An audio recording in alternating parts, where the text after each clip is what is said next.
just saw was a spirit art drawing. This spirit art drawing, which is a co-creation between me and the spirit world. And these are two brothers. It appears like they have red hair. And I don't know if a lot of you know this, but you probably do if you have followed me for a while. And that is, for some reason, I'm drawing people with red hair a lot. So anyways, these two brothers are very psychic, okay? And they are past, they're on the other side. But I got the stage of their life when they were younger and they lived together and they spent a lot of time together and they clashed quite a bit. This one, the first thing I heard when I was drawing this guy, or at least trying to tune into him, was fortune teller. So he considered himself a fortune teller. He may have been a professional fortune teller. He appears to be pretty sad. And then this is his brother. His brother's name is Brian. And Brian has more of this trickster energy where he just looks mischievous, and he is mischievous.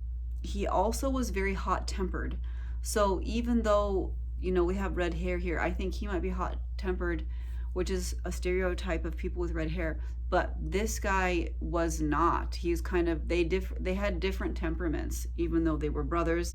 The name I got here was Seth. So Seth and Brian. Now, he was a fortune teller, or at least this is what the activity he engaged with. I'm not sure if that's how he made his living. But Brian, on the other hand, was more gifted, but he used his psychic gifts kind of in a nefarious way, especially to pick on his brother. I actually think Seth was the older brother and Brian is the younger brother.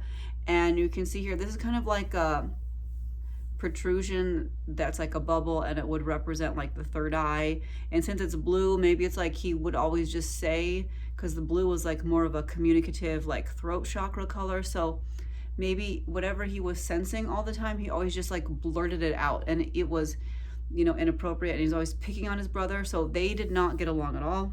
Brian had no boundaries, and that's why he like pushed around his brother a lot. And also the yellow signifies a lack of boundaries or not having boundaries. And in this case, I think it was pushing a lot of boundaries, pushing his brother's buttons, and really having a really bad relationship with his brother. This made Seth, the older brother, miserable. Like, I think Seth had a miserable childhood with this brother in particular. They may have had other siblings, but I believe that these two were the closest in age. Like, maybe he was just 1 or 2 years older than him. And because we have this psychic rivalry going on here, their relationship was super strained. I also saw Seth bringing his brother a lot of offerings, like berries and other things, like goodies, to kind of, I don't know, like as an offering to make his brother stop pestering him all the time and making his life miserable, almost like a peace offering. Because Seth actually was always, he always was surrendering. He never took the argument or the rivalry to the next level. He was never trying to compete with his brother.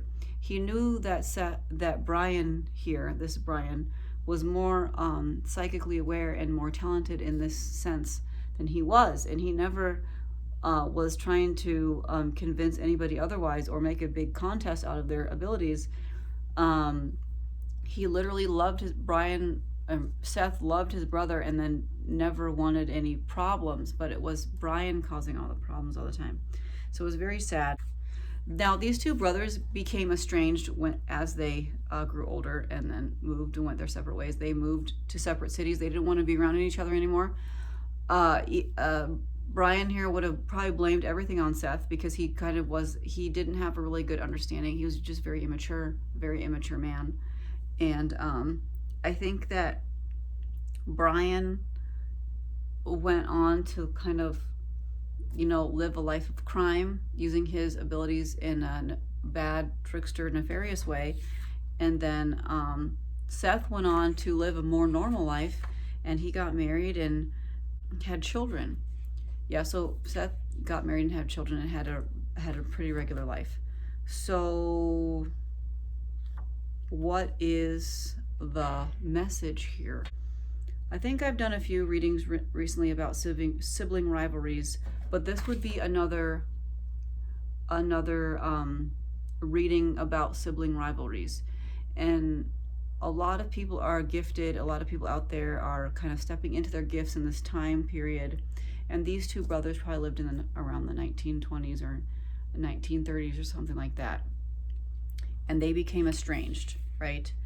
And they became estranged because they made each other miserable over the rivalry that they had over their abilities. So do not grow huge egos over your abilities, people. If your friends have abilities and you have abilities, that's wonderful. Celebrate your abilities with each other. Celebrate your psychic abilities with each other. Celebrate your clairvoyance with each other. Celebrate your clairaudience with each other. Do not make it into a rivalry because you can't win. Nobody is going to win a rivalry about psychic abilities. It's just not possible. Nobody's going to win. There are no winners when it comes to these sort of rivalries. And I think that Seth and Brian are a great example of that. So if this reading is for you, if you know if there are Seth and Brian in your family, like you have a great Uncle Seth and a great Uncle Brian or something like this, then this drawing is for you. I will be giving spirit art readings at a psychic fair this coming Saturday, June 4th, from 10 a.m. I believe to 4 p.m. at Halo's Ascension Center. So if you'd like a individual reading from me, please feel free to reach out, and I'll be back with another spirit art drawing before you know it. Bye.